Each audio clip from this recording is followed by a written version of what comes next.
कानपुर का चर्चित मामला कुशाग्र अपहरण और हत्याकांड मामले में कोर्ट ने बड़ी सजा सुनाई है।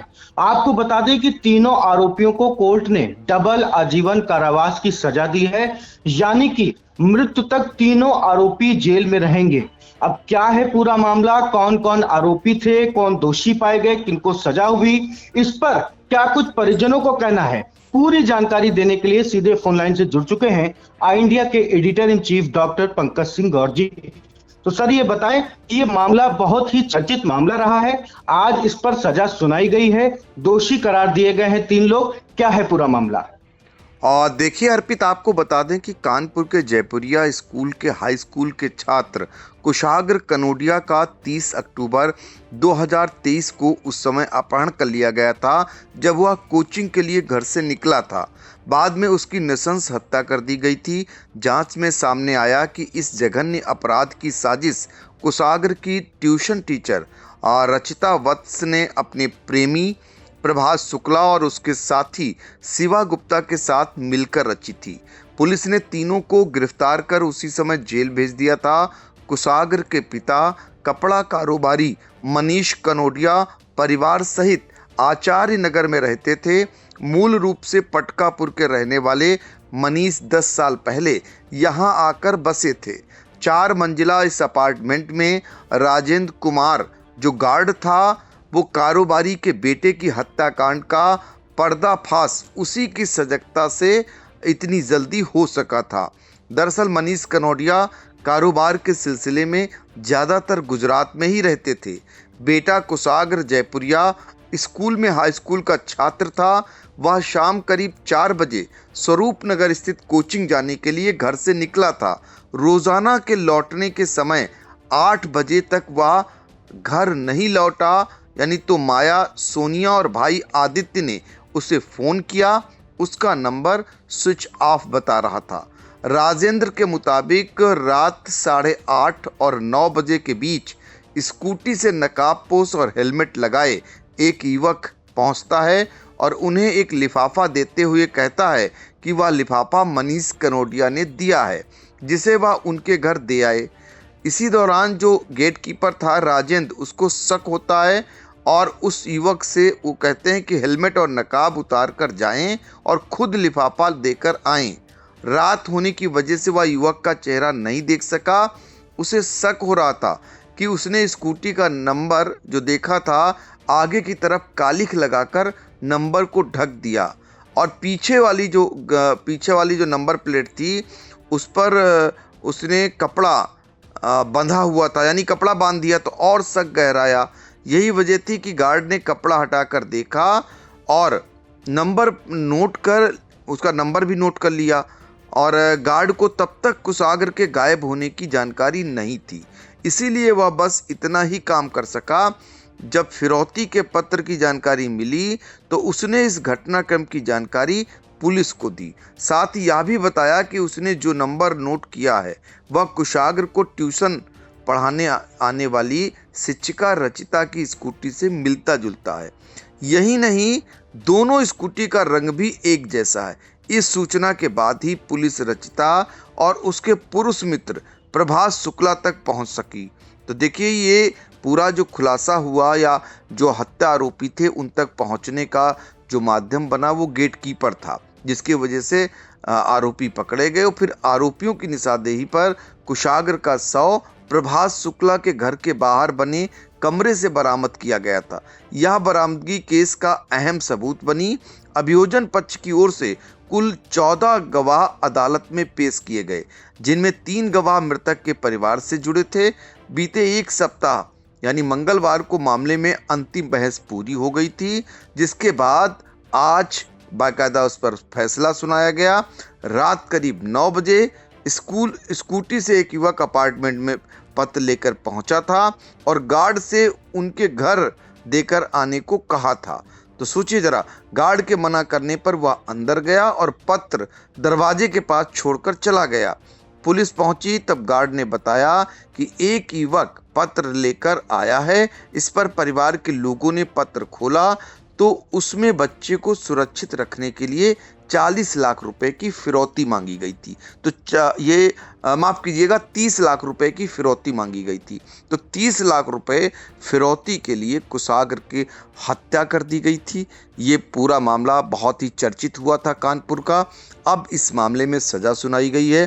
पहले हम आपको डीजीसी क्रिमिनल हैं दिलीप अवस्थी, जिन्होंने सज़ा सुनाए जाने के बाद जो मीडिया को जानकारी दी, उसको सुनाते हैं और फिर आगे की थोड़ी कहानी हम और इस मामले की बताते हैं कि परिजन क्यों संतुष्ट नहीं है इस फैसले के बाद जो अदालत ने फैसला सुनाया है।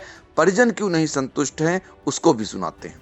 आज रायपुरवा थाने का चर्चित कुशाग्र हत्याकांड, जिसमें सजा के बिंदु पर निर्णय होना था, आज न्यायालय ने प्रभाष शुक्ला और शिवा गुप्ता को 364A/34 और 302/34 धारा में आजीवन कारावास और 1-1 लाख रुपए जुर्माने की रकम की सजा सुनाई है। इसी मामले में रचिता वत्स पर 364A 302/34 में भी 1 लाख रुपए जुर्माने और आजीवन कारावास की सजा सुनाई है। न्यायालय ने अपने निर्णय में इस बात का उल्लेख किया है कि सभी अभियुक्तगण मृत्यु तक जेल में रहेंगे। उनको जो सजा है वो मृत्यु तक रहेगी, आजन्म कारावास रहेगी।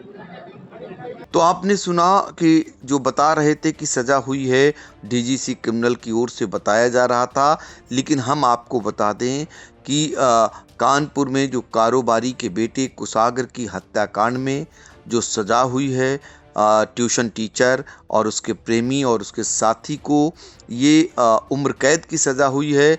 लेकिन कोर्ट ने कहा कि तीनों दोषियों को मरते दम तक जेल में रखा जाए। पर इस सज़ा के बाद मां सुनीता की ओर से ये कहा गया है कि वह सज़ा से संतुष्ट नहीं है, तीनों को फांसी होनी चाहिए।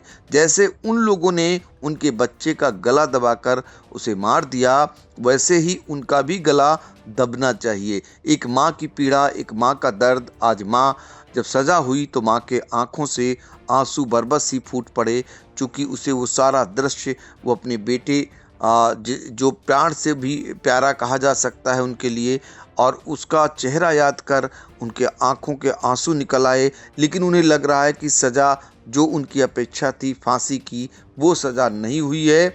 तो कुल मिलाकर के परिवार यही इंतज़ार कर रहा था कि कम से कम इस मामले में सज़ा थोड़ा सा फांसी की हो तो कम से कम उन्हें उनके दिल को थोड़ी ठंडक पहुंचेगी। तो कुल मिलाकर के ये जो सज़ा हुई है इसको लेकर के आज कानपुर में हर एक की नज़र लगी हुई थी। फिर से उस घटना को लेकर सबके जहन में आ गया कि किस तरीके से एक स्कूल के कक्षा 10 में पढ़ने वाले छात्र को महज 30 लाख रुपए फिरौती के लिए कैसे स्कूल टीचर ने अपने प्रेमी और उसके एक साथी के साथ मिलकर इस अपहरण को अंजाम दिया और उसके बाद उसकी हत्या कर दी।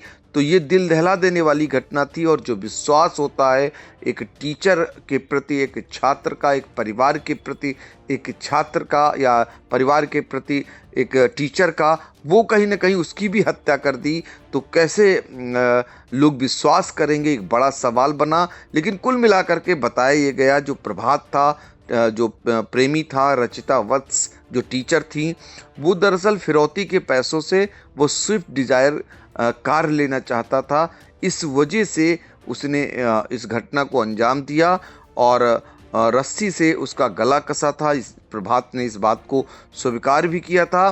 कुल मिलाकर के इस घटना ने निश्चित तौर पर एक जो टीचर और छात्र और उसके परिवार के प्रति जो विश्वास होता है उसकी भी हत्या की। फिलहाल इस मामले में सज़ा सुनाई गई है और कोर्ट ने कहा है कि मरते दम तक ये आरोपी जेल के अंदर रहेंगे। ये अपने आप में एक नसीहत है सज़ा के जरिए जो अदालत ने देने का काम किया है। निश्चित तौर पर ऐसा अपराध करने वाले 100 बार जरूर सोचेंगे। ये संदेश भी इस सज़ा के बाद गया है। अर्पित, देखिए, एक कहावत चरितार्थ होती है कि लालच बुरी बला है। कार की ख्वाहिश ने एक शिक्षक को और उनके साथियों को इतना अंधा कर दिया कि वो अपने ही विद्यार्थी के लिए भक्षक बन बैठे।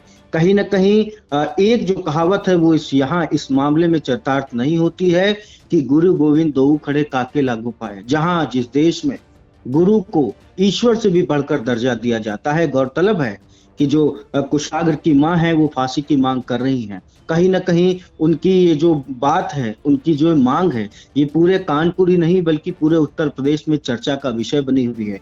तो वही दूसरी तरफ ऐसे गार्जियन, ऐसे अभिभावक भी सकते में आ गए हैं कि आखिर ऐसा भी हो सकता है कि जिन गुरुओं को भगवान से ऊपर का दर्जा दिया जाता है, आखिर कैसे कोई शिक्षक ही अपने ही विद्यार्थी के लिए इतना क्रूर हो सकता है। तो फिलहाल कानपुर का ये चर्चित मामला अब नया मोड़ लेता हुआ, नई जो उसमें जो सजा सुनाई गई है उसमें और नया मोड़ तब आता है जब कुशाग्र की मां कहती हैं कि इन्हें जिस तरीके से हमारे बेटे की हत्या की गई उसी तरीके से इन तीनों जो दोषी हैं इनको जो है वो फांसी की सजा होनी चाहिए। हालांकि कोर्ट ने तीनों आरोपियों को जो है डबल आजीवन कारावास की सजा दी है, यानी कि मृत्यु तक तीनों आरोपी जेल में रहेंगे। फिलहाल जो ट्यूशन टीचर हैं रविता वत्स, उनके प्रेमी प्रभात और साथी आर्यन को कोर्ट ने सजा सुना दी। कहीं न कहीं ये मामला जो अपहरण का था, फिरौती से जुड़ा हुआ था, एक लालच से जुड़ा हुआ था, जो कहीं न कहीं पूरे उत्तर प्रदेश में नहीं देश में चर्चा का विषय बन गया। फिलहाल इन तमाम जानकारियों के लिए सर आपका बहुत बहुत धन्यवाद।